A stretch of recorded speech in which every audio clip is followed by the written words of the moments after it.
the other quarterback that everyone is talking this draft, and that's Shedeur Sanders, because he is in the news lately, guys, and not for good reasons. Shedeur Sanders his stock is falling big time. Like if it was any worse right now, we'd have Did a great bankers like impression. falling from the top floor of buildings right now. That's how bad it's getting. This is like, it's just a bad situation here. Sporkitas Tony Pauline said, at the same time, teams are cooling on Shedeur Sanders for a number of reasons. The first being that Sanders showed little to no little to no improvement in his game last season and made some poor choices. People are also a little turned off by his antics since January.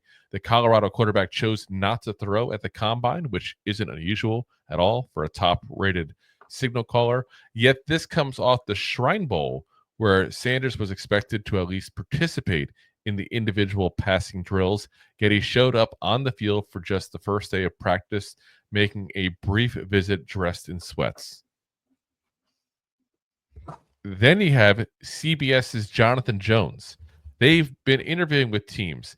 Cam Ward, I can say confidently from teams that I've spoken to, has been interviewing better than Shedeur Sanders. I talked with one team who agreed with that, but said, look, Shedeur is not really, it does not appear he's giving it his all with teams that he doesn't want to go to. And we know in the past, like Deion Sanders has said at point blank that this will be an Eli situation. This will be an Elway situation. That they will tell teams point blank what teams they are willing or not willing to go to. And I think the NFL is a little upset about that as a whole. I can see that. NFL has this mentality of like, oh, we control the rules. We determine what goes on. And it's like they say, he who has the gold makes the rules. Well, in this case here, there's only two quarterbacks that are legit worth a first round pick. Again, we can argue over where in the first round they should go, but they're two first round quarterbacks. And you have a lot of teams that need a quarterback. So yeah, he can be picky like that if he wants to determine that. And I can't blame them. I really can't. And I get why the draft happens. Let's be honest here. Like if it wasn't for the draft, it'd be like baseball, where there's not a lot of parity and some teams have not a chance of hell of ever winning. Like what guy was like, you know what I want to do? I want to play for the Jacksonville Jaguars. Nobody. They go there because of money. They go there because they get drafted there. So if you're gonna have to go ahead and have a system like that. But I can't blame a player for wanting to try to help determine where he goes. I really can't. Like imagine busting your hump your whole life. This is where these guys have been, like 22, 23 years old. They've basically been playing, football since they were like 7 years old. So 2/3 of their life, at least, they've been playing football. And imagine being told that you're busting your hump for 14 of the 21 year or 22, 23 years, whatever, on this earth. Enjoy Cleveland Browns. That's not, that's not good. That's like craving a burger forever and then, being dropped off at McDonald's when there's a Five Guys down the road. Or just getting that soy black bean burger. Depends on where it's from. I mean, just saying, it's still not a burger. It's not a beef patty. Yeah. I'm just, like I said, that's just where I'm at. And, you got people, like I know Deb put in here too about Jackson Dart moving up. He has been moving up. I've also heard Quinn Ewers is moving up on boards. But there are some mock drafts that have come out the last day or two all of a sudden, and they have Shedeur Sanders not even in the first round. I think it's just insanity. Insanity. There's no way in hell he's making it past the top 10 picks. I'd be shocked if he makes it past the Raiders. It's such a Raider move, it's not even funny. But you can hate the antics all you want. I know a lot of people hated some of the stuff he said at the combine, even publicly, because he point blank was like, yeah, I've done it twice already. We're going to change culture wherever I go. I have no problem with confidence. Absolutely no problem with confidence. I want somebody to come in confident because let's be very frank. Any quarterback that comes to the Giants is going to be a big part of trying to change the culture. And we have to change the culture here. You can question a lot of things when it comes to Shedeur Sanders. You can question the arm strength. That's a potential issue. You can question the fact that he played in a horrible conference and basically faced nobody of any substance until the last game of the season where the team looked bad. You can question the fact that he played around probably the best receiver group in that conference, including having the Heisman Trophy winner as his top receiver. You can question things like that. Again, question. I'm not saying right, not saying wrong. Time will tell on a lot of this stuff. You can see both sides of the coin. We talk about this every draft. You have to question things. You have to look at things and determine which is the likely outcome there. That's what we all do when we look at drafting players. Whenever we do analysis on a player, that's all you're doing is guessing. You're making an educated guess. My educated guess tells me Shedeur Sanders is a legit NFL player. I don't know to what level.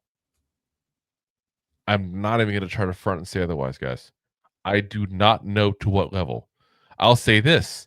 Either one of them is an upgrade over anybody we had last year. Anybody we had last year. Anyone, all of them put together, pretty much.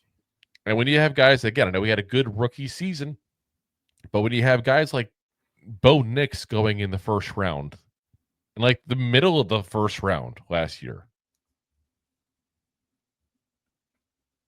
I just don't understand why people would think this guy's not a first round talent. I don't know. Am I crazy, Rob?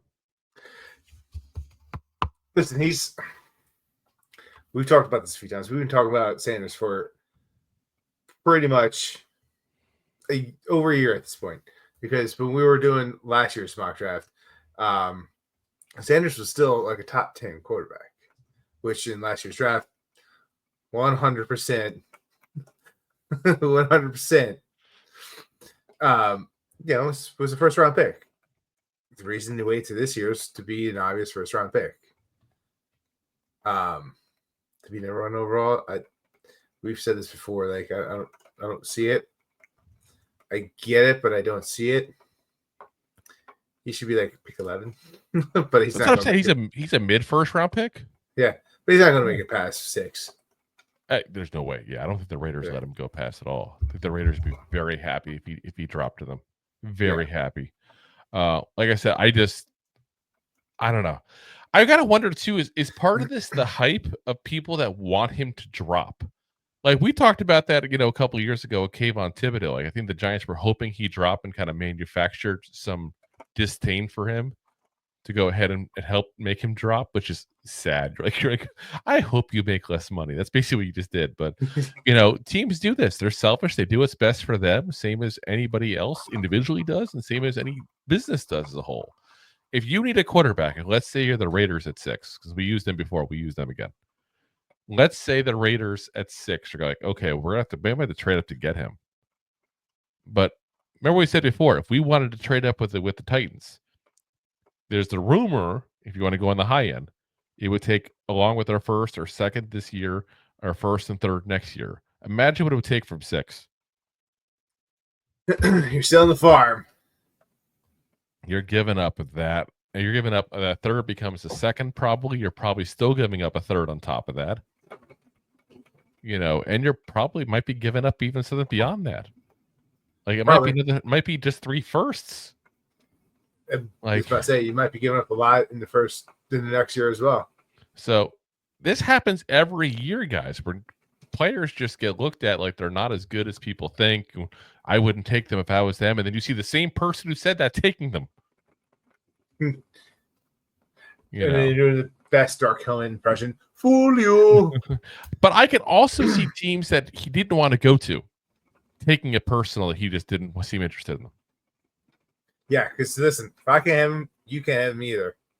Well, it's also like, again, there's 32 teams. There's not a lot of guys out there, and anybody who looks at me, I hate to kind of use this analogy, but I'm going to use it because I understand the difference. But anybody who's ever had a job before where they were in management, there's 2 types of managers. There's the ones who think they know everything and they're hot shit, and there's the other ones who laugh at the people who think they know everything and are hot shit. And if you fall into that first category, you think people shouldn't disrespect you, and you feel like you're disrespected very easily. And that's what this is. That's what I really think this is. I think there's teams out there that he talked to because he felt obligated, but he didn't really want to talk to them. Again, don't forget, Deion Sanders, his father, turned down the Giants' option to talk to him at the combine, saying point blank, "I won't be there when you pick. There's no point in talking unless you trade up." That's what he said to them. I feel like that's what happened. Is teams wanted to talk to him. He took it personal, basically, that they even wanted to talk to him, and they took it personal back that he didn't seem interested. I just feel like that's what it is. It's a little bit of butthurt there. Take some preparation, H and deal. Yeah. If you like that clip, then you will love the full episodes too. Find us on your favorite podcast app and look for us on all your favorite social media platforms. Thanks so much. Please, I'm begging you. Please subscribe.